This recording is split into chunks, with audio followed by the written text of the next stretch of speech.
Добро вечер. Четврток, 20 часот, време за емисија во центар на YouTube. Јас сум Васко Ефто, почитувани гледачи, вие сте на вистинското место. Зошто? Бидејќи вие јас имаме право да знаеме вистината, да слушнеме на нова политичка анализа, која ќе трае 50 на минути, кај што ќе можеме со наладна глава да ги заокружиме сите процеси кои изминатите 3 или 4 месеци се случија, се случува или ќе се случуваат во Република Македонија. Меѓутоа, пред да одиме на политичката анализа, би сакал да искоментирам минатата емисија. Интервјуто со Филип Петровски, веќе гледано повеќе 83.000 и 84.000 прегледи. Направи бум тој интервју, бе кажени многу работи.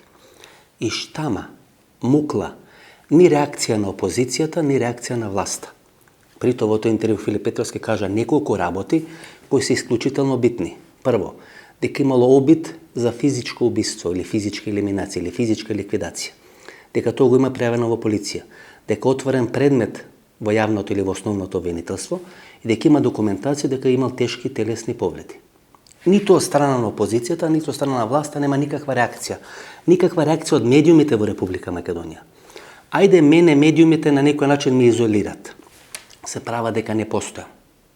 Било каде да се појава на било кој медиум, таа емисија има најголема гледаност. Меѓутоа сите колеги, сите медиуми изминати 10 или 15 години велат не постои тој прави такви или вакви емисии и немаме некоја комуникација.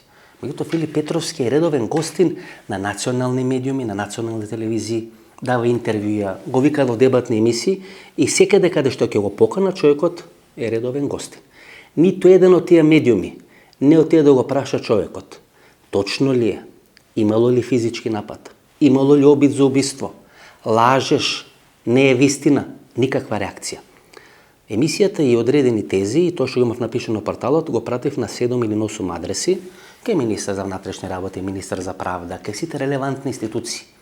Од ниту еден од нив, никаква реакција. Тоа е разликата, гледате. Ова структура која сака да дојде на власт, е спремна да тепа, спремна да се бори и да се бори да го оствари тоа што го сака. Бидејќи тие политиката ја доживуваат како борба на живот и смрт. Ако се на власт ќе преживеат, ако се во опозиција нема да преживеат. Кога се во опозиција прават перманентни кризи за да може да ја парализираат државата. Сите овие обиди на правење на нова влада, ново мнозинство, целата таа агресија која се случува 2 или 3 години, само што не е направена владата. Ние тоа нели го дефиниравме како некакви лажни нивни надежи и некакви лажни нивни стратегии, што не е точно.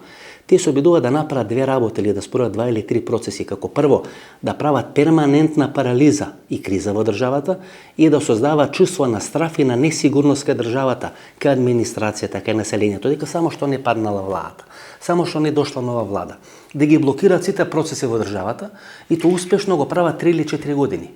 И победија на локалните избори, победија со една убедлива разлика во број на освоени градоначалнички мандати.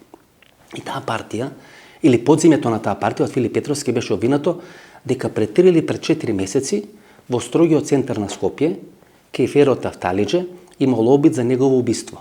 И ниту еден од власта не реагира. И тука е проблемот, и видат, точно саќате каде власта ги изгуби изборите. Ние можеме се тука да говориме Путин, руско влијание, турско влијание, Бранко Црвенковски, олигархија, длабока држава и така натаму, но власта не покажа капацитет не да се бори за граѓаните, да се борат за самите себе, да покажат жилавост. Утре ќе се смени власт и има да ги тепат по улица како што го тепат Филип Петровски. Ево тоа е разликата помеѓу ВМРО и СДСМ.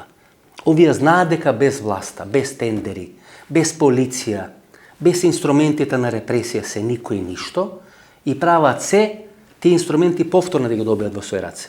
Да репрезираат некој 27 април, небитно, но покажуваат капацитетност да се борат за своите фотели, за своите привилегии, за својот живот и за својот опстанок на власта. За разлика од нив, овие се како бела рада. Ки ги тепат по улица и нема да можат ништо да направат. И тоа народот го гледа. Знаете, на крај на денот, кога ќе видите дека некој агресивно се бори да дојде на власт или да остане на власт, и некој кога баба се однесува, ја пушта власта, не се бори за власта, за кога ќе навивате, на кога ќе му се преклоните? И тоа се случува. И тоа се случува сега на социјалните мрежи. Гледате, една таква агресија на социјалните мрежи. Било што да напишете, ви доаѓаат со по 100 коментари, ботови, луѓе од Дувло, луѓе кои биле во разни Дувла 3 или 4 години, сега победи, излегува од Дувлата, излегува од темнината на површина. И со тоа сака да постигнат две работи. Прво, вас да ве заплашат, или да ви направат да ви збоктиса воопшто да се бавите со јавна професија, да ви дој преку глава да се откажете и да ги мобилизираат своите, да им покажат дека тие се тука и дека се спремни да се борат и само што не освоиле власта. Тоа е стратегијата која се случува изминатите 3 или 4 години, посебно пред изборите и сега од кога стана победници на изборите. Се обидуваат да ги заплашат сите. Се обидуваат или да ги купат, или да ги заплашат сите. И таа стратегија горе доле им се покаже како успешна. На крај на денот ќе видиме во кој правец ќе оди Македонија, како ќе реагира меѓународната заедница и какви ќе бидат политичките разврски. Ова е воведот на емисијата, следува политичката анализа, што се случи минатиот четврток, зошто се спаси Зоран Заев, а зошто Христијан Мицковски не стана премиер. Тоа е стратегија. Тоа не е инцидент, почитувани гледачи. Вие перманентно да создавате чувство на страв, на несигурност и чувство на нефункционалност. Со која основа русите и кинезите ја прават нефункционална Европската унија? Значи, тоа истото што се случува во Европска унија се случува во Република Македонија. И тоа е како оние франшизи на квизови, брзо готвени, брзи кујни, квизовите на Лила, кои вие ги купувате од разни компании или фирми во Велика Британија или во Холандија, по франшиза ги правите, ги реализирате, ги спроведувате и на 2 месеци, на 6 месеци или не на година доаѓа контрола и во проверува дали тоа сте го направиле според стандардите кои се пропишени за тие франшизи. И таква франшиза, првенствено руска франшиза, се проведува во Република Македонија. Таа франшиза се спроведува и во Европската унија.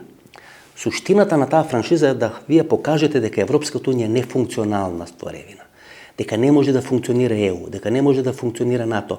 Истото сакате да го покажете во Република Македонија. Дека Република Македонија како земја членка на НАТО е нефункционална држава. Ако е нефункционална држава, тогаш ќе ставите знак на еднаквост дека државите кои стануваат членки на ЕУ на НАТО не треба да стануваат членки на ЕУ на НАТО, бидејќи стануваат нефункционални држави. Тоа е суштината на руската стратегија. И таа суштина на руската стратегија се подпираше на две точки. Две точки или две стратегии кои се реализира во Велика Британија и во Соединетите американски држави. Во Велика Британија се реализираше Брекзитот, Велика Британија и Лондон излегува од Европската унија и тоа постојано го кажувам, фали таа колективна меморија, фали таа колективна или таа фина дипломатија која британците ја носеа во рамки на Европската унија. Ако беа британците во рамки на Европската унија, ние многу полесно ќе го решавме спорот со Бугарија, бидејќи ќе имавме една колективна меморија на таа мокна британска дипломатија и на мокното британско разузнавање Ми-5, Ми-6 и така натаму, како се решаваат тие случаи, како се решаваат тие проблеми. Па и 2005 година Република Македонија добива кандидатски статус благодарејќи на таа британска дипломатија. Без британската дипломатија Европската унија губи една рака и тешко функционира во такви стани падни ситуации. Затоа го пратија Марк Руте, холандскиот премиер, бидејќи е близок до таа британска дипломатија. Холандија и холандската политика и Британија, Велика Британија и британската политика, кралските семејства се секош многу блиско поврзани. Како ви реков минатата емисија, ако центарот на масонските ложи е во Лондон, Билдерберг групата седиштето е во Холандија. И преку тие две кралски семејства се реализира политиката на Европската унија. Новата тројка е Франција, Германија и Холандија. Меѓутоа Велика Британија е незаменлива. И ние тоа го гледаме сега. И втората стратегија која беше реализирана е победата на Доналд Трамп на изборите 2016 година. Со 1 или 2 милиона гласови помалку од Хилари Клинтон, Доналд Трамп победи на изборите. Беше направен спектакуларно добар инженеринг и тие два процеси всушност беа вовед во кризата која се случува во светската политика. Сите тие конфликти, лажни ботови, лажни вести, структури од ВЛС, учествувале во поразот на Хилари Клинтон, вакцини, корони и така натаму, видите како се поделува јавното мислење, како со топол нож кој вие поминувате по путер. Тоа се тие две стратегии, кај што тој поагресивен дел на јавното мислење преку таа своја агресија покажува дека е доминантен. Тоа се случуваше и во Америка, тоа се случува во Европската унија, тоа се случува во Република Македонија. Во првата фаза на корона кризата, сите овие популистички партии, популистички групации беа поразени, бидејќи народот во страв сакаше да гласа и да се сврти кон одредени стабилни владини коалиции или непопулистички партии. Меѓутоа после една година, кога видоа дека не сумира полица од короната, да, тој е опасен вирус, меѓутоа не сумира така масовно како од шпанскиот грип некаде пред 100 години, тога сите се свртија кон тие лажни вести, нема корона, исто е како грип, нема потреба да се вакцинирате така натаму и така натаму. И тоа се руски франшизи. Тоа е и во Америка, тоа е Европската унија И при тоа никој не го поставил прашањето зошто Русија има најголем број на умрени. Зошто Русија има по глава на жител најголем број на заразени. Зошто Русија по глава на жител, иако прва ја измисли вакцината против корона, има најмалку вакцинирани. На крајот, знаете, главни жртви на таа франшиза руска ќе бидат самите руски граѓани. Меѓутоа никој не говори што се случува во Русија. Никој не говори што се случува во Кина, ние не знаеме. Градови во изминатите 30-40 дена во Кина се останати без електрична енергија бидејќи немаат јаглен. Меѓутоа никој не говори дека ќе има криза на електрична енергија во Кина, сите говорат дека ќе има криза во Македонија или криза во Европската унија. Во вакви стани падни ситуации, демократијата ви станува товар. Демократијата не ви е предност и сите држави кои се подемократски држави имаат многу поголем проблем како да се справат со лажните вести во споредба со овие авторитарни држави. Бидејќи авторитарни држави ќе ги затворат тие што шират лажни вести и завршена работата. Држави кои се демократски држави тоа не смеат да си го дозволат. Вие ќе толерирате лажни вести, ќе толерирате демократски фаули. Меѓутоа ако сте демократска држава, ќе треба да најдете начин како на демократски пат или низ демократска процедура да грешите тие проблеми. Тоа е јалово, тоа е нефункционално, тоа може да ве чини губење на изборите. Меѓутоа, што е едно губење на избори во споредба со демократски процеси кои една држава треба да спроведува? И кога некој ќе дојде и ќе каже дека СДСМ паднал и ги изгубил локалните избори бидејќи немал цврста рака, па тоа била најголема грешка што може да се направи во Република Македонија. Па и 10 избори да изгуби СДСМ, и 10 избори да изгуби ВМРО ДПМН, повеќе цврста рака и авторитарно владење во Република Македонија не смее да има. Па ние не смееме да правиме реприза на Никола Груевски. Ние не смееме да правиме реприза на Реджеп Тајип Ердоган, или на Александар Вучич, или на Виктор Орбан.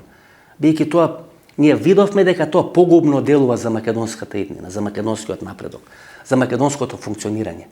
И ако ние се вратиме сега, после еден поминат пат од 4 или 5 години, и се вратиме кон некои авторитарни процеси на заробена држава во Република Македонија, ние сме потрошиле 5 години ни ги изеле штурците во Република Македонија и сме се вратиле таму од каде што сме трнале. И ако речеме дека тоа не бил добар процес, враќањето назад е уште полош процес. Затоа јас перманентно година или 2 дена велев дека промените во Македонија, за да се случат, прво треба да дојдат промени на чело на ВМРО ДПМН. Дали е тоа Тимчо Муцунски, дали е тоа Никола Поповски, јас не знам. Тоа е работа на членството и на самата партија. Самата партија мора да раштици самата со себе. Кога тамо ќе се случат промените, тогаш ќе е прашање на време кога ќе се смени СДСМ од власт. Бидејќи тогаш ние нема да поставиме прашање дали промената на чело на владата ќе значи промена на стратешкиот курс на Република Македонија. Меѓутоа ВМРО ДПМН остана нереформирана партија, криминалот остана залепен за таа партија. Постои сериозна опасност дека промената на власта ќе значи промена на стратешкото определување. При тоа, знаете, не треба вие како папагали постојано да повторувате дека сте за НАТО и за ЕУ. Тоа може секој да го прави.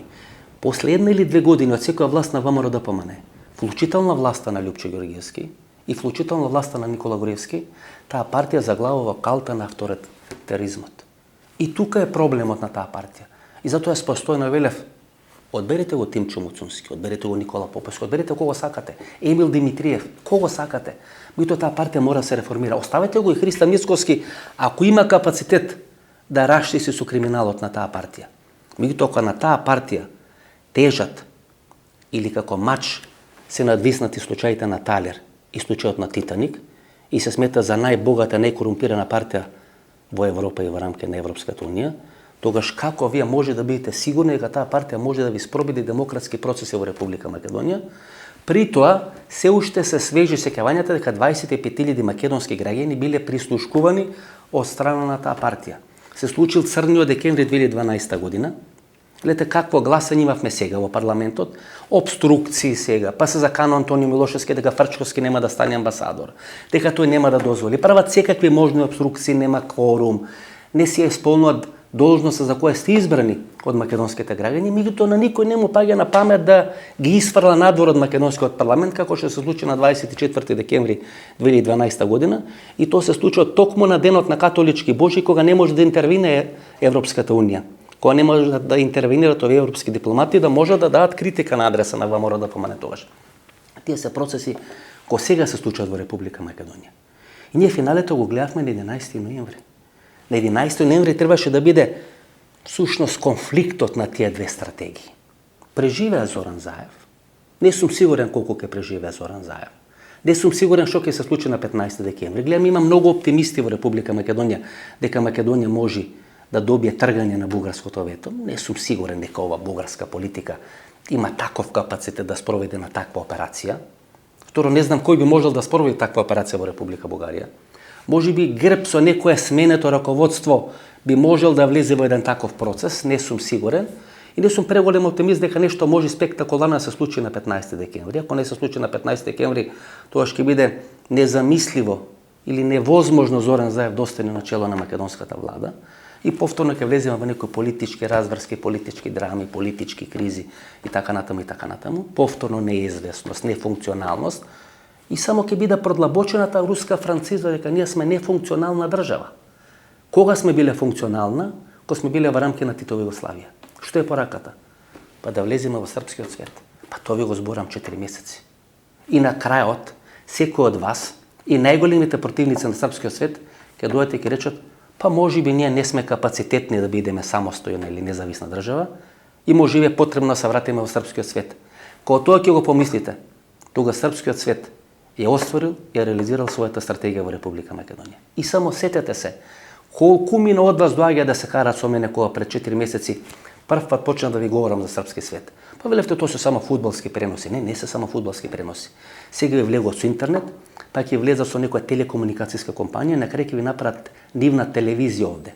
А и сите наши телевизии комуницират и добиваат серии кои се 10 пати поевтини српските од бугарските серии и на тој начин преку таа седма Југословенска република, тоа е културата, тоа е музиката, тоа е спортот, тој српски свет продолжува да живее и после распадот, 30 години после распадот на Титова Југославија.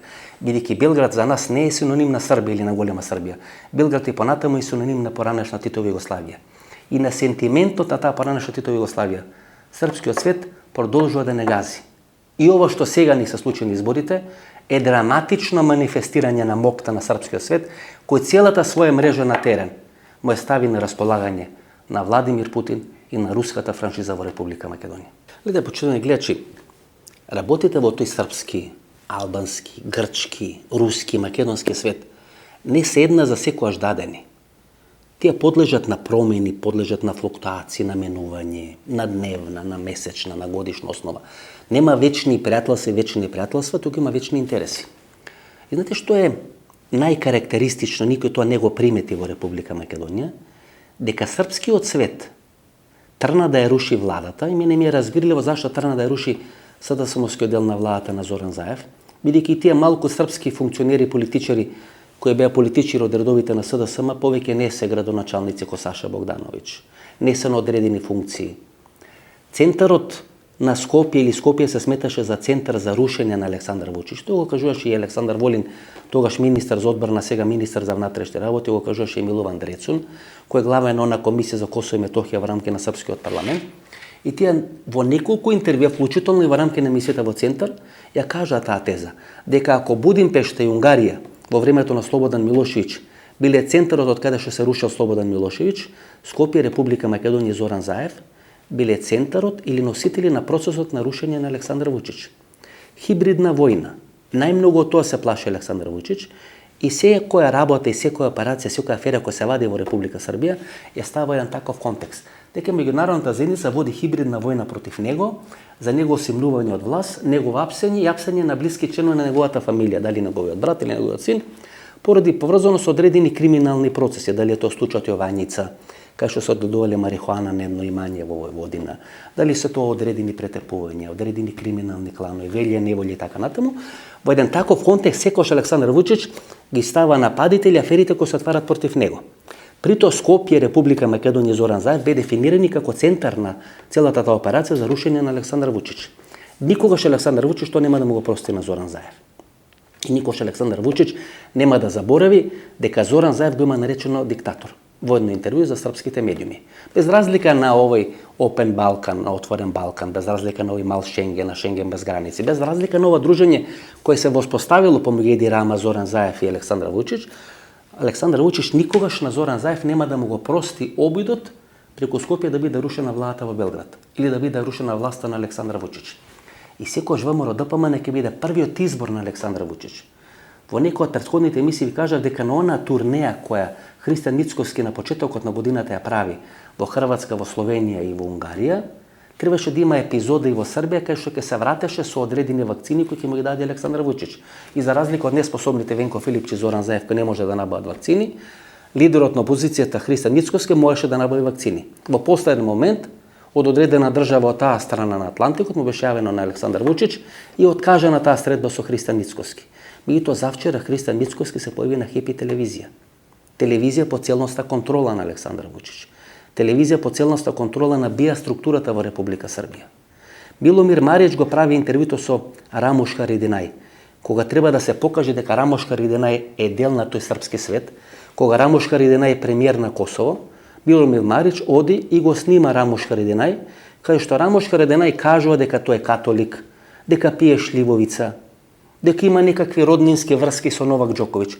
Некое слично интервју и некој слично сценарија му прават сега на Христијан Мицкоски. Треба Христијан Мицкоски да биде продаден како умерен политичар, политичар кој прифаќа реалноста дека Северна Македонија е политичка реалност, го појавуваат по одредени медиуми кои се под контрола на српскиот свет во моментот на Хепи телевизија. Учествува во таа емисија кај Миломир Марич, еден од главните играчи на Александар Вучич, и гостува заедно со Тома Фила, кој е десна рака на Ивица Дачич, руското влијание во српската политика. И тоа се случи завчера. И прито сите вие кои доаѓавте, кој јас гостував на таа Хепи телевизија, кој се кара со новинарката и водителка на Хепи телевизија, бидејќи не нарекува Северна Македонија, јас тама не реков дека тоа е политичка или тоа е дипломатска или тоа е геостратешка реалност. И вие доаѓавте ме прашувате зашто говорам на српски. Што нудите сега под видеото кај Христијан Мицкоски да пишувате зашто Христијан Мицкоски говорам на српски. Притоа јас не претендирам да сум премиер. Јас не претендирам да делам 4 милиарди долари или евра буџетски пари во Република Македонија. Јас можам да говорам така како што сакам и на јазик што го знам. Христијан Мицкоски претендира да биде премиер на македонската влада. Но не видов некој од вас кој доаѓа и се кара со мене зашто говорам на српски, дојдете да го прашате Христијан Мицкоски зашто говори на српски. Тие операции сега се случуваат во Република Македонија. Српскиот свет покажа кој е нивното дете. Покажа кој е нивниот фаворит. Во едно или две интервјуа со Филип Петровски, во некои од моите анализи, сум го поставал прашањето како се вика фирмата каде што бил директор Христијан Мицкоски во Белград. За кого работел? За кого купувал и продавал струја? Имал ли соработка со Вук Хамовиќ? Имал ли соработка со Воин Лазаревиќ? Кој е Воин Лазаревиќ? Во какви операции е вклучен Воин Лазаревиќ? Каде има така добро научено српски? Бидејќи говори српски подобро од Миломир Марич. Како одеднаш после губењето на парламентарното мнозинство се појавува на српска телевизија. Го хуманизираат Христијан Мицкоски. Го покажаат како модерен политичар кој само што не дошол на власт во Република Македонија. Ке гледате како сега српските медиуми ке се стават во функција на Христијан Мицкоски. Ке имаме некоја слична операција сега на операцијата која се случуваше во Црна Гора.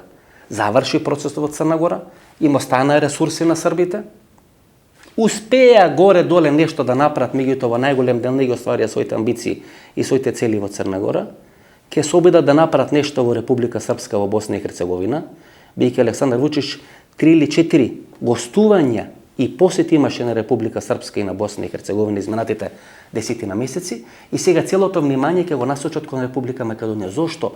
Бидејќи ќе отворат конфликт во Република Македонија. Ако Република Македонија ја трнат од незината геополитичка траекторија, тогаш меѓународната заедница ќе се заинтересира за решавање на македонската ситуација, не за решавање на косовската или на ситуацијата во Република Србија. Како велат, за да може да го истренирате овој мускул, вие прво го тренирате овој мускул. За да развиете бицепси, треба да ги развиете овие мускули. Тоа го прави сега српската стратегија. Тоа е стратегијата на БИА.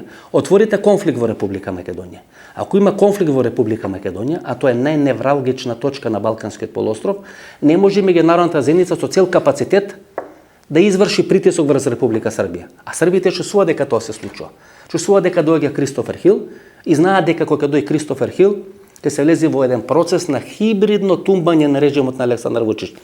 За да може да биде исцицана енергијата на американците, треба да се отвори конфликт во Република Македонија. Преку кого? Преку промена на власта. Тоа е суштината на ова што се случуваше сега во Република Македонија.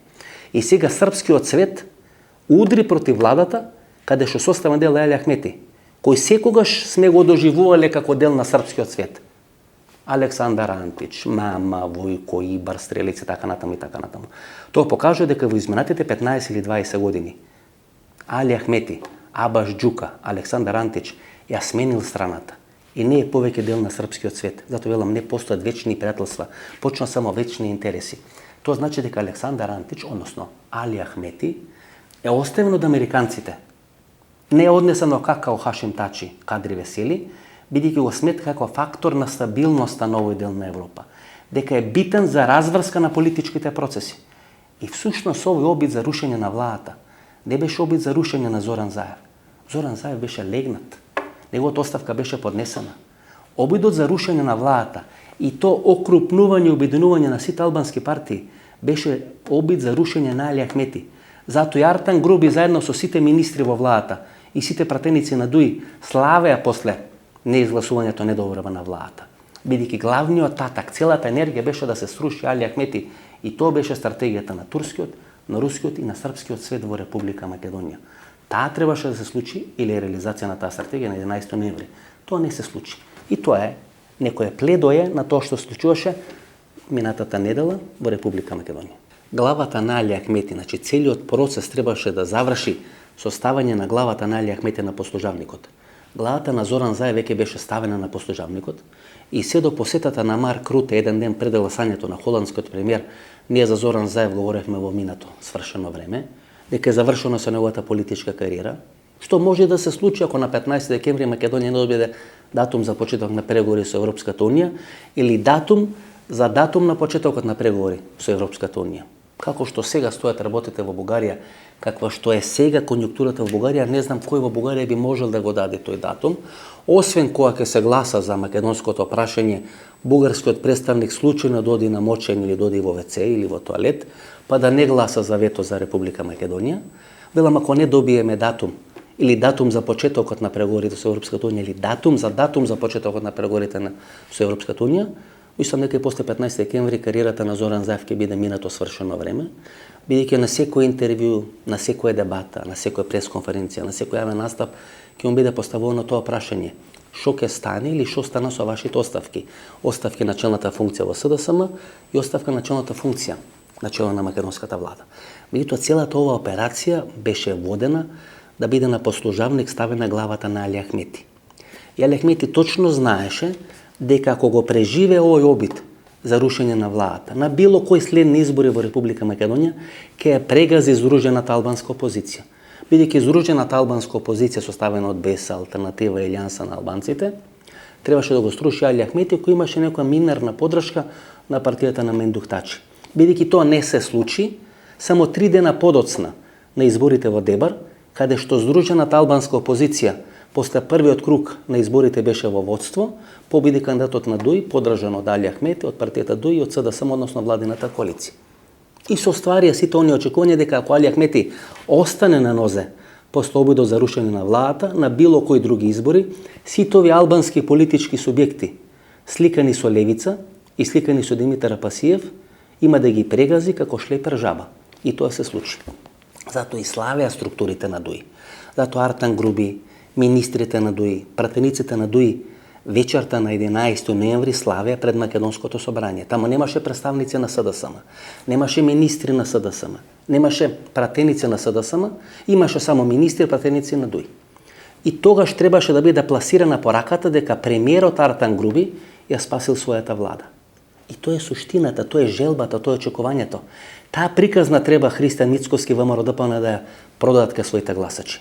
Ако ја продадат приказната или ако навистина се случи на чело на македонската влада да дојде албанец, тоа ќе биде како катализатор, да биде радикализирано гласачкото тело, да бидат освоени дополнително гласови на контото на ВМРО-ДПМН. Во оној момент кога албанец ќе биде премиер на македонската влада, а ако имаме редовни избори 2024 година, последните 90 или 100 дена треба да има албански премиер. Тоа ќе биде крах за СДСМ. Тоа ќе биде шетање на ВМРО-ДПМН како што сега стојат работите.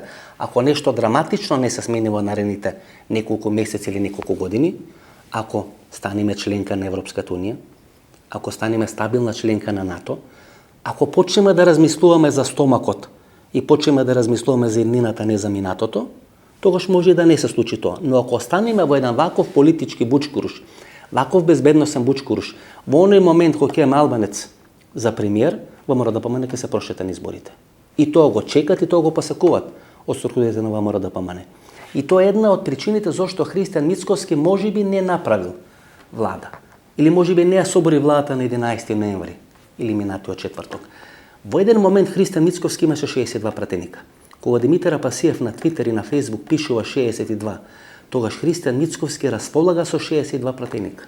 Освен Кастиро Терџепи, уште еден пратеник од владиното мнозинство имал дадено согласност да биде 62-иот пратеник кој ќе гласа за рушење на владата каде што припаѓа и рушење на коалицијата на чија листа станува пратеник.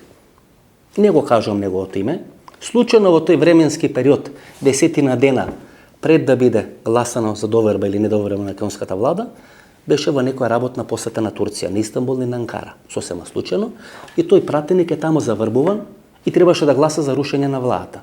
Тоа не значи дека Али Ахмети и Зоран Заев се подпирале само на Кастриот Реджепи, и тие имале своји пратеници во пратеничката група на ВМРО-ДПМН, ке дел на албанските политички партии, ке таа здружена албанска опозиција, значи дека во еден временски период и СДСМ располагал со 62 или повеќе пратеници и ВМРО-ДПМН располагал со 62 или повеќе пратеници. Посетата на Марк Руте, холандскиот премиер, како да ја прекрши целата ситуација. Како всушност да ја различи политичката разврска во Република Македонија. Христијан Мицкоски, ако не беше таа посета на Марк Руте, дали тој или некој друг кандидат на ВМРО-ДПМН ќе беше мандатар за состав на новата македонска влада. Бидејќи Христијан Мицкоски тоа не го направи, не ја реализира таа операција, мораше да оди на промптна интервенција за отстранување на масното ткиво или на мрсно ткиво. Затоа и неговите спонзори Наташа Саво и целата таа екипа ставаат лајкови на оние Facebook статуси кај што велат дека Христијан Мицкоски бил опериран бидејќи преку операција требало да го обезбеди 61-иот пратеник. Тоа се случуваше во македонскиот парламент. Значи може да има три опции. Првата опција, одеднаш некој му окупува Кастиро Терџепи на Христијан Мицкоски или го обидува Кастиро Терџепи на Христијан Мицкоски и не гласа и не прави кворум или не обезбедува 61 пратеник кој ќе ја сруши македонската влада. Може би има уште еден пратеник кој може да го користи, но не го користи. И третата опција која за мене е најрелевантна опција, некој му си има јавено на Христијан Мицкоски дека не може да биде премиер, дека не може да ја руши владата, дека треба таа операција да заврши со политички неуспех. Од овие три опции, дали фалел еден, дали не фалел пратеник, дали имал навистина 62 пратеника, или некој телефонски му се јавил да не ја формира владата, дека не смее да падне владата на Зоран Заев, јас типувам на третата опција. Не само што типувам, туку имам информации, имам индици дека таа операција се случила, дека му јавена на Христијан Мицкоски. Затоа гледате дека се нервозни сите во ВМРО-ДПМН. Затоа гледате дека сите во ВМРО-ДПМН сако да го заборава тој четврток 11 ноември, кога имаа шанси да ја соборат власта и не ја соборија власта. Успеа да преживее Зоран Заев, до кога ќе видиме. Но најмногу или клучно е дека успеа да преживее Али Ахмети. Бидејќи оваа операција беше за рушење на Али Ахмети. Тој им беше ветувано на сите албански партии. Тој им беше ветувано на сите албански пратеници. При тоа беа давани камиони, авиони, пари во торби и така натаму. Им се ветуваше на одредени политичари дека ќе станат председатели на БЕСА, на Алтернатива и така натаму и така натаму. Значи беше една операција која беше по ПС проведена. Руска франшиза што велам. Операција која требаше да донеси до рушење на власта, именување на правецот, траекторијата на движење на Република Македонија. Едно афганистанско сценарио кај што ќе требаше да се покажи на Соединетите американски држави, на западните алијанси, Европската унија и НАТО, дека не се добре дојдине во Република Македонија. Дека македонските граѓани и македонското население не се согласува со промена на името, не се согласува со целата таа операција за влез на Македонија во НАТО, за почеток на преговорите на Република Македонија со Европската унија. Тоа требаше да се случи на 11 ноември. Некој во последен момент му се јавено на Христијан Мицкоски. И Христијан Мицкоски, иако во еден момент имаше 62 пратеника и можеше да собори македонската влада, свати дека нема да биде премиер, иако тоа го посакува повеќе од се. Го посакува повеќе од Радмила Шекаринска. Знаете, Радмила Шекаринска во период кога Хари Костов е во оставка, кога само ги води седниците на владата, не е избрана да биде премиер на владата на Република Македонија, во незиното CV на Википедија пишува дека била во тој временски период премиер на македонската влада. Значи Христијан Мицкоски посакува да биде премиер на македонска влада многу повеќе од Радмила Шекеринска, но некој во последен момент на послушниот Мицкоски му рече дека не смее да ја руши владата. И Мицкоски не ја сруши владата. И затоа тоа огромно незадоволство мора да помане. И затоа, за да го денфува, за да го спласне незадоволството, мораше да оди на операција на отстранување на мрсното ткиво. Внимавајте. Дента кога треба да стане премиер, или дента кога треба да биде бетонирана патеката за негова промоција во нов премиер на Република Македонија, тој оди да оперира мрсно ткиво. Поуште се слика тамо со оние нестрекни доктори, со оние нестрекни медицински сестри и тоа го споделува на Фејсбук. Меѓутоа тоа беше излезна стратегија на контрола на штетата која беше направена. А штетата е, се фрлија многу пари, се потроши многу време. Камиони и авиони беа давани, камиони и авиони беа ветувани и не беше соборена владата, но што е клучно, не беше соборена Али Ахмети. Бидејќи некој сакаше во пресрет на решавање на косовското прашање Али Ахмети и партијата дуи да бидат опозиција во Република Македонија. Каде е најкревка Република Македонија? На планот на тие меѓуетнички односи. Овие 4 години нема тепачки во автобусите. Нема меѓуетнички инциденти. Нема Смилковско езеро. Нема диво населје. Некој се обиде тоа се одредени припадници на алтернатива, односно Алијанса на албанците, кои на денот на изборите рекоа дека околу 70 или 80 вооружени албанци од Косово ќе влезат на територија на Република Македонија, и тоа објавено на сајтот на Американската амбасада, и тоа е една тешка шамарчина и за Агенцијата за разузнавање, и за Агенцијата за национална безбедност, и нашето македонско министерство за внатрешни работи. Некој посекуваше оваа влада да биде прикажена како влада која со помош на вооружени структури сака да ја задржи власта во Република Македонија. И сега овие стратези или сценаристи на целата оваа политичка разврска сака да обезбедат Али Ахмети и Дуи во пресрет на решавање на косовското прашање да бидат опозиција во Република Македонија. Со најмногу освоени гласови, без Бадентер, со нека нова кипаризовска, да се обезбедува Бадентер, да се дразнат албанците, и колку повеќе се дразнат албанците во Република Македонија, толку се поголеми шанси да има меѓуетнички тензии и конфликти. Ако има меѓуетнички тензии и конфликти во Република Македонија, тогаш целото внимание на меѓународна заедница ќе биде свртено кон Македонија, а не кон Косово. Тоа е стратегија на српскиот свет. Таа стратегија, која стави целата своја шема за реализацијата на руската франшиза во Република Македонија, не успеа да формира влада на 11 ноември. Може и ќе формира после 15 декември. Дали ќе имат поддршката на Софија или на Бугарија, во реализација на таа стратегија ќе видиме. При тоа, таа бугарска кусогледост е толку голема што ако не го анализираме најцрното сценарио, што може најцрно да се случи за Република Македонија? Република Македонија да не добие датум за преговори со Европската унија, да биде нефункционална држава и да се распадне на два дела. Едниот албански дел кој би завршил во некоја голема Албанија, и вториот македонски дел, каде би завршил тој втор дел? Сигурно не со Бугарија, бидејќи ние од царот Самуил наваму 10 века не сме живееле во иста држава со Бугарија, освен периодот од 1941 до 1944 година. Од 1912-1913 година Балканските војни. Тука имаме или српска администрација, или заедно со србите сме живееле во иста држава. Ако дојде до распад на Македонија, македонскиот дел ќе заврши во српскиот свет. Со таква глупа стратегија на Бугарија, всушност ја туркат Македонија во прегратките на српскиот свет. Што сака да докаже бугарите? Дека ние сме србизирани македонци или ние сме македонизирани срби? Дека македонците не живеат на територија на Македонија, македонците кои имаат бугарски корен, и дека тие се иселени, дека денес живеат на територијата на Република Бугарија. Што и да размислуваат бугарите? Таква глупа стратегија не може на никој да му падне на памет која сака Бугарија, која сака Софија и се грижи за бугарските интереси. Ако бугарските интереси пред 30 години во време на Филип Димитров биле да ја спасат Македонија, да не лези во таа југословенска крвава разврска, ова бугарска политика ги промаши сите стратегии. И ако дојде да ја направи Република Македонија нефункционална држава, наместо Македонија да се ребугаризира, Република Македонија или македонскиот дел на таа нефункционална држава која треба да се распадне, ќе ја фрлат во прегратките на српскиот свет. На 31 октомври вечерта, после губењето на локалните избори, Зоран Заев поднесе оставка. Поднесе оставка на лидерската позиција во СДСМ и поднесе оставка на премиерската функција во Република Македонија. И Мендух Тачи тоа го дефинира како учество на Зоран Заев во продлабочување на политичката криза во Република Македонија. И може би има право. Еќе знаете, во мноштвото на настани и овие политички драмолетки кои се случат во Република Македонија, ние не го анализиравме доволно мотивот на Зоран Заев зошто ја поднесува двојната оставка на челната позиција во СДСМ и на челната позиција во македонската влада. Можеби е тоа негова емотивна реакција. Бил разочаран од изборниот резултат. Да, но тоа не е повеќе од 5.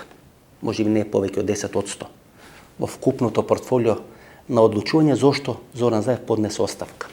Можеби е голем притисокот на неговото семејство да се повлече од функцијата, да се повлече од таа стресна позиција, лидер на СДСМ и премиер на македонската влада.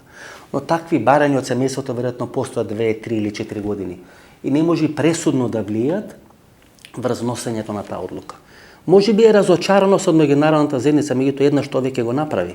Тој е декември 2019 година и претпоставам дека доволно одсврснал емотивно за да може да се справи со една таква разочараност од меѓународната заедница. Веројатно мотивите и причините треба да ги бараме на друга страна. Таква одлука се носи ако вие сте разочарани од вашите најблиски соработници. Јас мислам дека повеќе од 50%, да не речам повеќе од 75%, од причините за оставката на Зоран Заев е работењето на неговите најблиски соработници, разочараноста на неговите најблиски соработници и тоа што всушност се случи на локалните избори во Република Македонија. Ако вие се вратите наназад неколку месеци, СДСМ влезе во овие избори со многу пари и со погрешни кандидати и 5 личности од најтесното опкружување на Зоран Заев кои не беа на висината на задачата. Многу пари СДСМ и Зоран Заев фрлија на овие избори, меѓутоа тие пари не беа искористени. Според некои мои слободни проценки како што можам да видам или тоа што се случувало на теренот, веројатно повеќе од 50 или 60% од парите кои беа планирани за локалните избори не завршија во локалните избори, туку завршија во џеповите на одредени соработници, блиски луѓе вклучени во кампањата кои работат за Зоран Заев и за СДСМ. И тука е разочараноста кај Зоран Заев. Тоа не значи дека опозицијата немала пари. Не, опозицијата имаше многу пари. Можеби опозицијата, ако Зоран Заев ги искористеше сите пари кои му стоеле на располагање, ќе имаше повеќе пари и повеќе средства од СДСМ, но ќе беше многу порано оправен над преварот. Ќе имаше многу порано оправена распределба на градоначалнички функции во Република Македонија. Ајде, одговорете си на прашањето за кого работеа и за кого гласа оние градоначалници до октомври 2021 година, кои беа избрани октомври 2017 година, а не добија шанса за да трча за втор мандат. За кого работеа тие? Ги видовте ли во кампањата? Се појавија ли во кампањата? Можеби тие не можеа да донесат гласови на контото на ВМРО-ДПМН, меѓутоа со дефетизмот кој го ширеа, со муабетите дека нема да се победи на изборите, со обесхрабрувањето на гласачите на СДСМ, придонесо за тешкиот пораз на СДСМ на изборите. Тоа се случи на изборите. И кога на 31 октомври вечерта Зоран Заев поднесе оставка, неговата порака до неговите најблиски соработници беше: вие не ја сработивте работата, вие ме издадовте. Ако тонам јас, ќе тонете и вие. И тоа е суштината на тоа што се случи на 31 октомври вечерта. Структурите на Зоран Заев не беа на висината на задачата. Средствата кои беа вложени не беа искористени. Голем дел од нив беа потрошени или беа ставени во приватни џепови. Беа промашени кандидатите или еден голем дел од кандидатите за градоначалници. Имаше на теренот еден многу силен противник, кај што целосната мрежа на српскиот свет, ВМРО-ДПМН структурата и руската франшиза со помош на одредени логистики, преку одредени оџи, џами, исламско влијание во Република Македонија на Реџеп Тајип Ердоган, си го направи своето. И СДСМ беше катастрофално поразен. Меѓутоа суштината е дека Зоран Заев не бил разочаран ниту од меѓународна заедница, ниту од резултатот на изборите, ниту пак имало така силен притисок на неговата фамилија и неговото семејство, за да има едно такво драматично кршење и објавување на неговата оставка. Оставката е дадена бидејќи е испратена порака до неговите најблиски соработници. Не сработивте или ме предадовте вие, ако тонам јас, тоните вие. И тоа значи влез во еден процес на многу турбулентни политички разврски во СДСМ, бидејќи СДСМ не е партија каде што ќе дојде лидерот до заминување и со кран ќе го постави неговиот наследник. Тоа се случи 2003 година во ВМРО-ДПМН. Иако на анкетите водеше Маријан Ѓорчев, Иако во внатрешните анкети помеѓу делегатите на Конгресот водеше Маријан Ѓорчев, тоа го потврдува и Маријан Ѓорчев, тоа го потврдува Лјупчо Ѓорѓевски. Лјупчо Ѓорѓевски одлучува Никола Груевски да биде негов наследник. Истото го прави Никола Груевски. Ги разбркува сите други кандидати и со кран, со помош на Сашо Мелков, на Конгресот во Ландо, Христијан Мицкоски го прави или го носи на чело на ВМРО ДПМН. Во СДСМ не може да се случи таква операција. Затоа тие операции се секојаш турбулентни. И смената на Христијан Мицкоски, односно смената на Владо Бучковски, и смената на Радмила Шекеринска, и гласањето за избор на нов лидер на СДСМ на Зоран Заев, секојаш оделе преку драматични политички процеси, драматични политички тензии и крајно неизвестно гласање на конгресите. Без разлика на изборниот резултат, на конгресите на СДСМ има многу драматични подземни битки кои се случуваат. Ние сега ќе се обидиме да видиме кои се 5 најблиски личности на СДСМ или на Зоран Заев, на кого можеби Зоран Заев им се лути, кој можеби не исполнија довербата која им даде Зоран Заев. Првиот е Лјупчо Николовски, генерален секретар. Сите го гледа како наследник на Зоран Заев на чело на СДСМ. Му беа дадени одврзани раци. Правеше во СДСМ се што сака. Ја почнува својата кариера како шеф на кабинет на Оливер Спасовски, смета дека е помоќен од Оливер Спасовски и со помош на Зоран Заев ќе може да ги елиминира Радмила Шекеринска и Оливер Спасовски. И тоа не се случува. И тоа многумина или многу малку од вас знаат како е почнува својата кариера Лјупчо Николовски. Знаете дека бил председател на општинската координација на СДСМ во Крија Паланка. Лјупчо Николовски ја почнува својата професионална кариера во агенција која води Верица Хаџивасилева Марковска. Верица Хаџивасилева Марковска е поранешна директорка на Агенцијата за приватизација, човек од голема, да не речам најголема доверба на Бранко Царенковски и на Хари Костов. Подоцна на предлог на Бранко Царенковски станува член на Советот на Народната банка, која определува монетарната политика, значи клучна политика за Комерцијална банка. Тамо е првото вработување на Лјупчо Николовски и подоцна почна да се бави со политичка кариера. Еден крак од политичката кариера на Лјупчо Николовски, преку неговиот татко, е врзана со Тито Петкоски. Таа кумановско, кривопаланечка, псача линија, всушност секојаш му била ветер во грбот на Лјупчо Николовски. Лјупчо Николовски не ја исполнува задачата. Затоа еден Александар Керацовски сега бара смена на раководството. Внимавајте, Александар Керацовски бара смена на раководството. Едва и спаси жива глава, кики, фрики, целата таа операција. По она друга на несреќа се појавува на Алфа телевизија и сега сите тие ќе глумат невини. Бели ради, некој ги наместил, не го знаеле Боки 13. Како може да не го знаете Боки 13? Како може да глумите безбедносни и политички експерти, кога после 30 секунди кафе пење со Боки 13, вие точно знаете кој е Боки 13, кој стои зад Боки 13, каква логистика е Боки 13, како српскиот свет ви го инструментализира Боки 13. Бидејќи во процесот рекет, да не заборавиме, освен еден почесен конзул во обид, тој Јордан Орце Камчев, имаме почесен конзул на Србија во Република Македонија. Тој е Силјан Ницевски. Во целата оваа операција на локални избори имаме почесен конзул на Република Унгарија. Тој е Даниела Арсовска. И имаме почесен конзул Сергеј Самсоненко. Добро ли е склопена конструкцијата? Добро ли е направена коалицијата?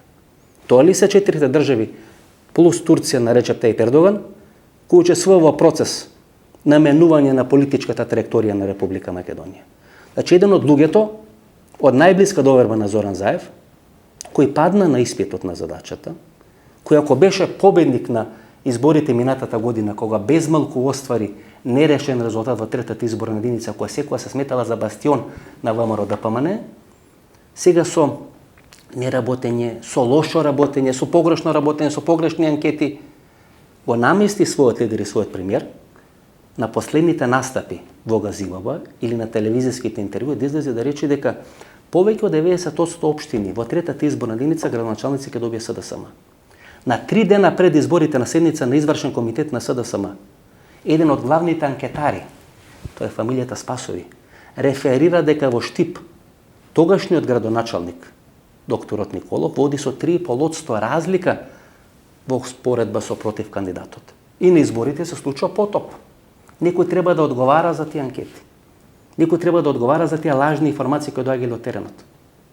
Бидејќи ако вие правите така погрешни проценки, тогаш некој со право си го поставува прашањето. Тоа го правите од незнаење, Од неспособност или намерно? Како и да е? Одговорот на така поставеното прашање, резултатот е тежок пораст на СДСМ. Кога имате тежок пораст на една политичка партија, тогаш одговорност понесува или лидерот, Бранко Црвенковски, или генералниот секретар, како што беше 1998 година, Благој Ханџиски. Вториот играч Оливер Спасовски.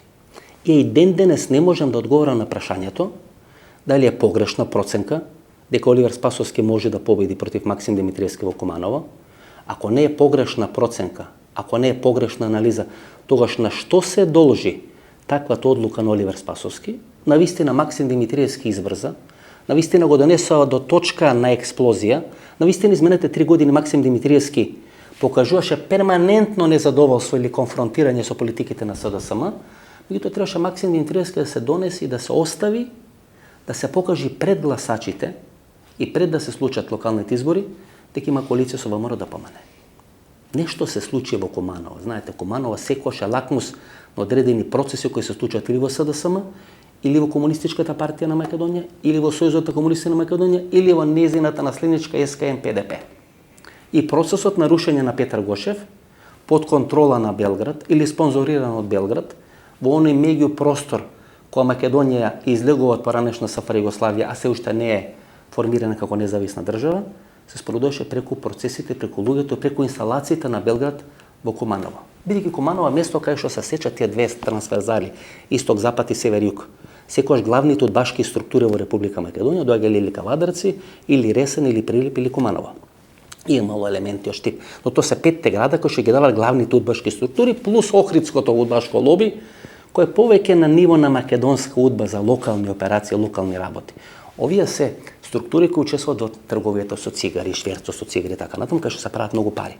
И секогаш Куманово е лакмус за сите политички процеси и промени кои случаат во СДСМ. Зошто Оливер Спасовски, кој е човек кој можеби најдобро го познава теренот во СДСМ? И ако видите, освен Зоран Заев, Оливер Спасовски изжива најголема доверба кај членството на СДСМ, што значи дека Оливер Спасовски ќе стане заменик на Зоран Заев на премиерската или на лидерската позиција во СДСМ, но само констатирам одредена реалност дека после Зоран Заев, токму Оливер Спасовски, кој долги години беше генерален секретар на СДСМ, најдобро котира кај членството на СДСМ. Најдобро ја позна состојбата и ситуацијата и приликите во општинските комитети на СДСМ. Дури вака како што е сега поставена партијата кога Оливер Спасовски е подпредседател, тој има многу поголема контрола на теренот во споредба со Лјупчо Николовски кој е генерален секретар. На што се доложи таа политичка проценка на Оливер Спасовски? Да ја жртвува својата политичка кариера, да ја стави на вагата својата политичка кариера, ни вамо, ни тамо, и брутално да биде поразен од Максим Димитриевски, кој е негов вечен опонент во структурите на СДСМ Куманово. Оливер Спасовски го прави СДСМ Куманово да застане за Зоран Заев на Конгресот 2013 година. Иако имаше понуда и од Игор Јовановски Шема, иако имаше понуда и од Зоран Јовановски, дури и подобра понуда, Оливер Спасовски ги излобирува сите 42 делегати, кумановски делегати на Конгресот, да гласат на Зоран Заев. Што се случува меѓувреме?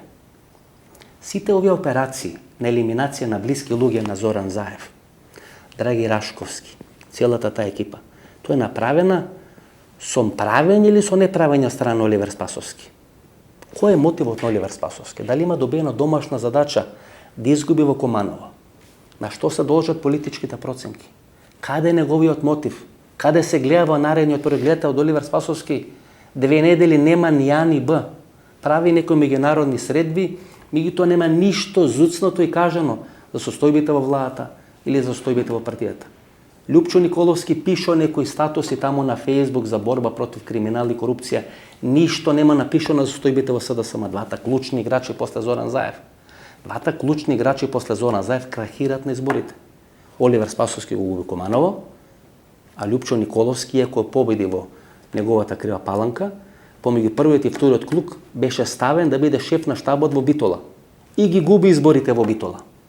И Зоран Заев, меѓу другото, кога дава таа оставка, мислам дека најмногу мисли на Лјупчо Николовски и на Оливер Спасовски. Третата личност е Венко Филипче. Неприфаќањето на оставката на Венко Филипче и не ставање лисици на рацете на тој што ги градел модуларните болници. Дали е Кочан Ѓушев, дали не е Кочан Ѓушев, дали некој нов Кочан Ѓушев, небитно. Тој што ги градеше модуларните болници, требаше со лисици на рацете да биде спроведен на топол оброк 3 пати на ден, 15 луѓе, 15 гроба се ископани. Не може министар за здравство да поднесе оставка и таа оставка да не му биде прифатена. Како ќе може вие да зборувате за корони? Како ќе може да спроведувате одредени политики кои имате 15 ископани гробови? Со каков авторитет? Јас мислам дека Венко Филипче беше одличен министар за здравство. Направи најмногу за македонското здравство во изминалите 30 години. Меѓутоа во еден момент вие немате употребна вредност. Сте ја изгубиле целата употребна вредност.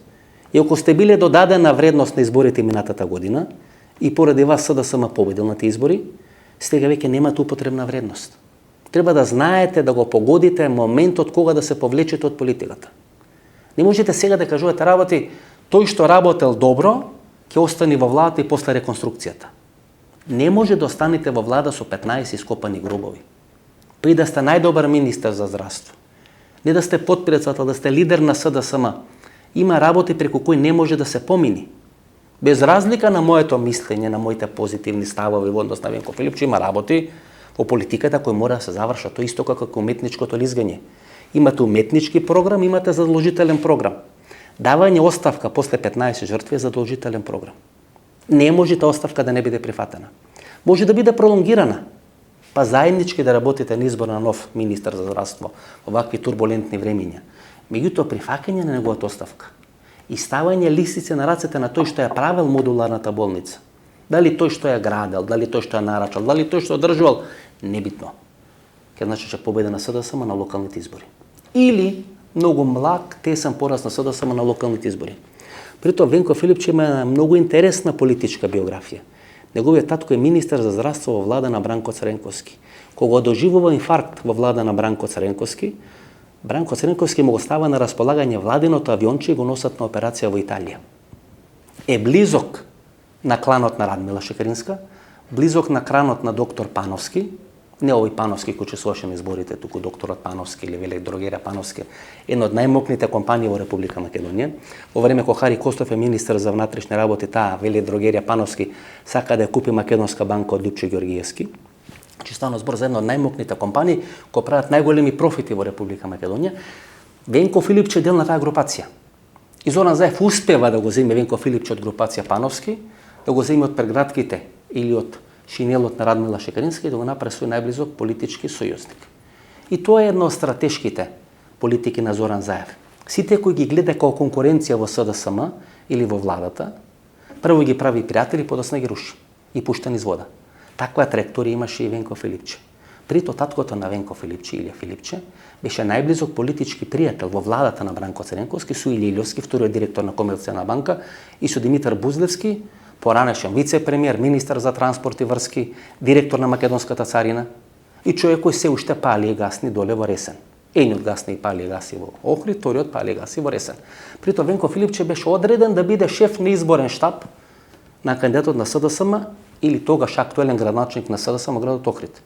И наместо да има поддршката на Илија Илјовски, бидејќи во Охрид, знаете, вие победувате или со гласовите на Дебарца, кои ги контролира Илија Илјовски, или со бугарските гласови кои ги стави на располагање Лјупчо Ѓоргиевски. Бидејќи СДСМ е поразен катастрофално во Охрид, тоа значи дека и дебарските гласови или гласовите на Дебарца и бугарските гласови не му биле ставени на контото или на располагање на Венко Филипче. И тука некаде можеби да е крајот на Венко Филипче. Одличен министар за здравство, можеби треба да се чрне чекор или два поназад, за да може да има поголем скок во иднина во македонската политика или на политичката сцена, во некоја влада или во СДСМ. Во моментот Венко Филипче не одработи својата работа. Беше многу поважно со Зоран Заев да се слика на грчките плажи, отколку да биде тука, кога горат македонските шуми, кога горат македонските планини, кога горат македонските села, кога почна овој нов бран на корона, го гледавме на оние средби кај што не се носат маски така натаму. Не можете да кажувате едно како министер, а да правите друго како Венко Филипче приватна личност. И тоа беше една од причините за поразот на СДСМ. Значи тоа е таа трета личност, четвртата личност е Радмила Шекеринска. Посебно внимание, посебна емисија треба да се посвети на Радмила Шекеринска. Бранко Црвенковски ја става Радмила Шекеринска да биде носител на листа на изборите 2011 година и да биде кандидат за премиер од редовите на СДСМ, по барање на Стопанската комора на Бранко Азевски. На одредена средба кај што е олигархијата македонска, кај што е Бранко Азевски или Илјовски, целата таа екипа, е разговарано дека би било добро Бранко Царенковски да не биде кандидат на СДСМ на тие избори 2011 година, дека се многу поголеми шансите на СДСМ да победи на тие избори, ако кандидат за премиер биде Радмила Шекеринска. И тоа преку билтенот на Стопанската комора и на влашкото лоби, тој е вестникот Вест, е пласирана таа информација. Таа информација е пласирана да стигне до Бранко Царенковски.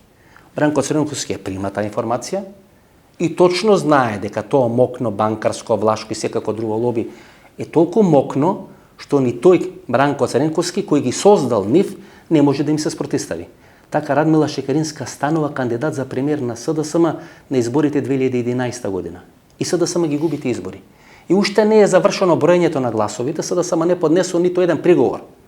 Нема ниту една забелешка на тие избори. Бранко Царенковски ги призна резултатите на изборите. Навистина тоа беше аферата Надеж, кај што беше главата Наташа ставена на постужалник, меѓутоа мислам дека клучно да бидат прифатени резултатите на изборите е Радмила Шекеринска да биде елиминирана од политичката сцена. Топло-ладни се тие односи помеѓу Бранко Царенковски и Радмила Шекеринска. Ја носи 2006 година на чело на СДСМ, го руши Владо Бучковски, 2008 година тој руши Радмила Шекеринска. При тоа Радмила Шекеринска, кој тогаш е некое породилно отсуство, 2009 година ја формира групацијата Демос или е составен дел на групацијата Демос. Минавајте кој е во таа групација Демос, која требаше да биде промовирана како замена на СДСМ уште таа 2009 година. Георги Спасов е директор на групацијата Демос. Тој е човекот кој ги прави анкетите сега на Зоран Заев и на СДСМ. Кој ги промашува драматично анкетите на Зоран Заев и на СДСМ. Тито Петковски е во таа групација Демос. Јово Манасиевски кој е начело на ЛДП, внимавајте, и тогаш е ЛДП и сега е ЛДП. Ви се јавува како групација која работи против интересите на СДСМ. Нано Ружин е во таа групација. Велја Рамковски со една телевизија во таа групација. Има седница на Централниот одбор на СДСМ таа 2009 година кога Царенковски ја замолува Радмила Шекеринска дека местото е во СДСМ и дека треба да остане во СДСМ. Значи уште 2009 година целата оваа групација, гледате какви изјави дава полковник Тито Петковски, ни риба ни девојка. А ако решил Зоран Заев треба да се повлечи. Гледате какви изјави дава Горан Милевски. Тоа се двете групации кои учествува во Демос, начело со Ѓорги Спасов, човекот кој бараш оставка на Владо Бучковски, кој всушност си го продаде својот кум Тито Петковски, застана на страна на Бранко Царенковски.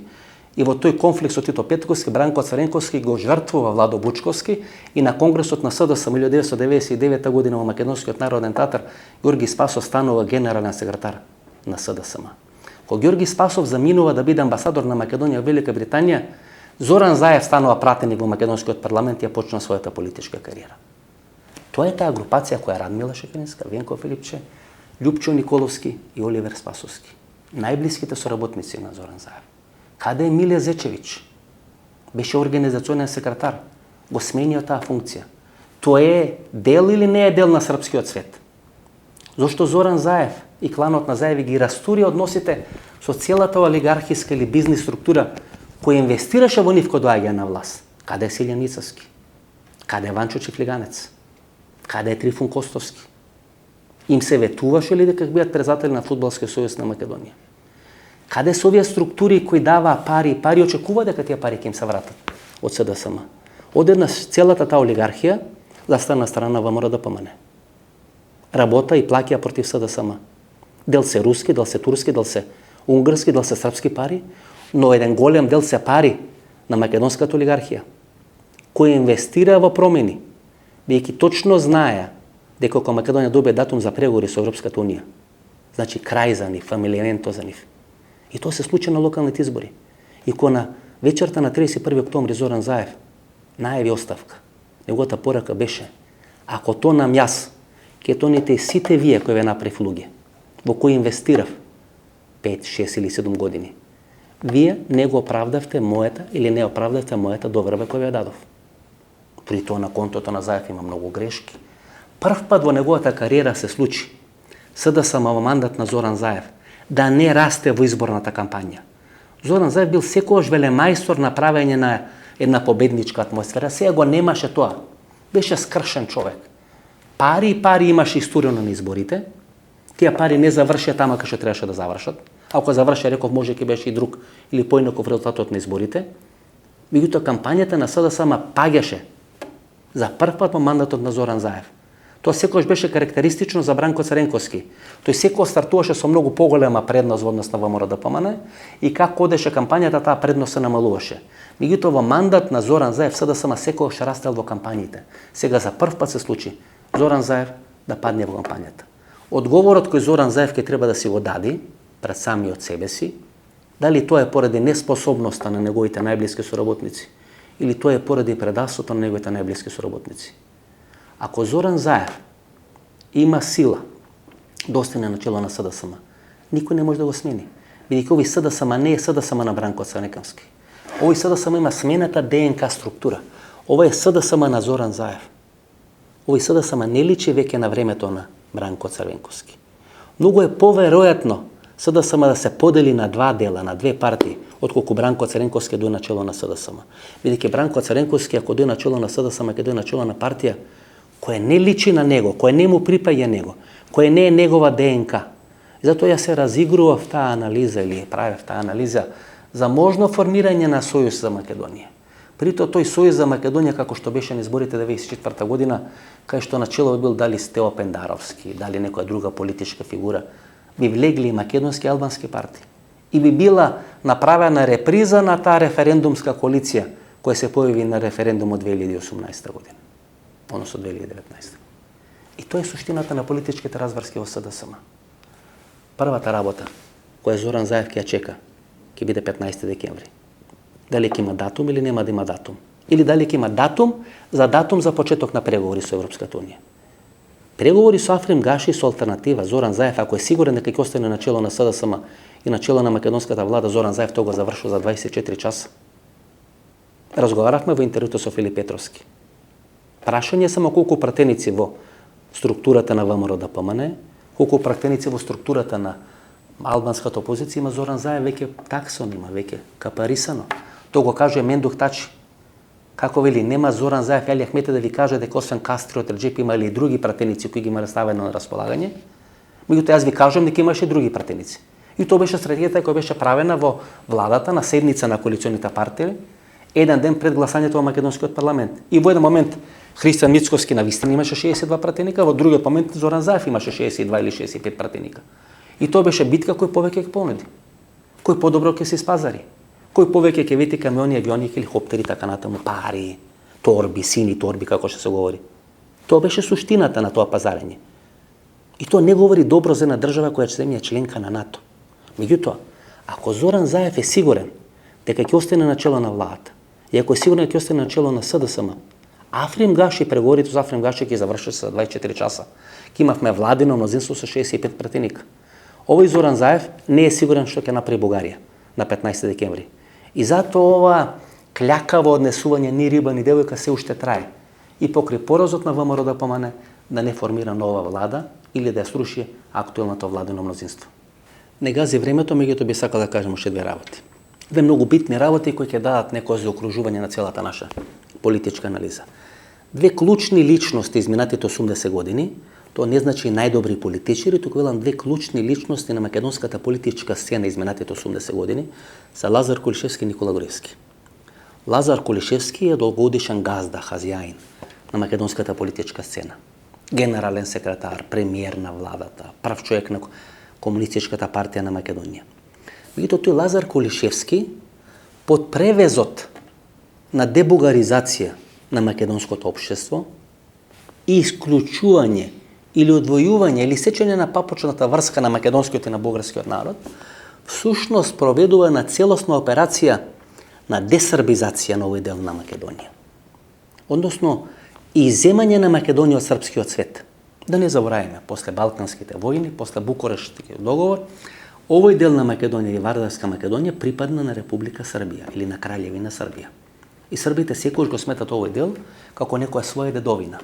Лазар Кулишевски, студирање на темелите на македонската државотворност, правење на Македонска академија на науки и уметности, кодификација на македонскиот јазик, автокефалност на македонската православна црква, не одвојува Република Македонија само од Софија и Бугарија, туку ја одвојува Република Македонија српскиот свет и преградките на Белград. И го имате Никола Груевски.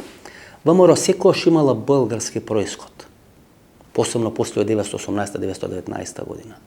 бугарското воено разузнавање активно учествува во функционирањето на таа организација. Тодор Александров, Ванчо Михајлов, незиното прогласување за терористичка организација. Тоа е де факто дел на историјата на ВМРО-ДПМН и ВМРО-ДПМН на Конгресот до Кичилју 1995 година прогласува континуитет со тоа темно миното на организацијата. Никола Груевски е прв лидер на ВМРО-ДПМН или на историското ВМРО, кој прави дисконтинуитет со Софија и ја враќа ВМРО во прегратките на Белград. Ја враќа ВМРО во српскиот свет. За разлика од Лазар Холишевски, кој нели е кумровачка школа, кој нели е Крагуевачка школа, школова нели завршено следно училиште во Крагуевац, кој е српски џак, ја излекува Македонија српскиот свет, Никола Груевски во неговиот мандат, како лидер на ВМРО и како премиер на Македонија, ја враќа Македонија, ја враќа ВМРО во српскиот свет.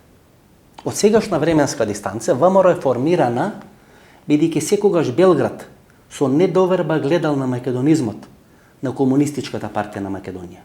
Затоа пред 30 години е формирана ВМРО.